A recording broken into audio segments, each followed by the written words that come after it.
ជួខ្យល់បោកភ្លៀងភ្លៀងស្ទើរធ្លាយមេអាណិតប៉ុនពេកស្ទើរបែកអរ៉ាអាសូរកងតួព្រះសាសីមាអាសូរកងតួព្រះសាសីមាដែនខណ្ឌពដារុក្ខាខ្នងភ្នំរាងកាយញញាក់ថ្មិញរំដងញក្នុងចិត្តមិនធ្ងន់ប្រែជាក្តៅងងក្តៅចិត្តនឹងចោលបង្កងរឿងធំញុះញង់បង្ខំចង់ឲ្យយើងទូ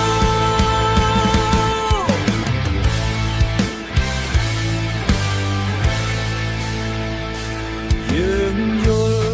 ច្បាស់ជាងអ្នកកុំបនលំកុំញុំបងខំបងក៏ឲ្យឆ្លូខ្មែរអាចធ្វើបានបើបនតញូខ្មែរអាចធ្វើបានបើបនតញូកាប់ចាំង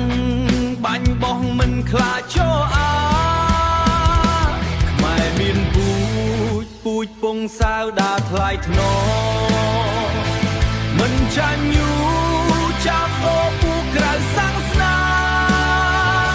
ស្ដាប់បទបញ្ជាមិនប្រែឡើយណាសុខចិត្តចរចាការទូតជាធម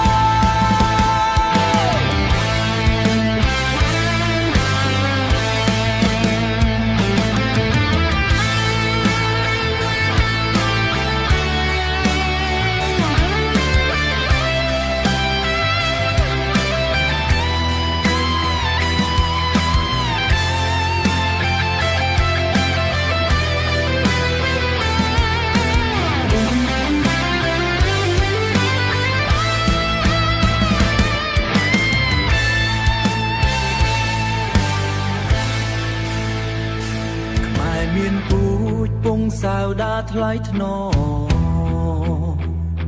ស្ដាប់បទបញ្ចចាការទូតជាធំ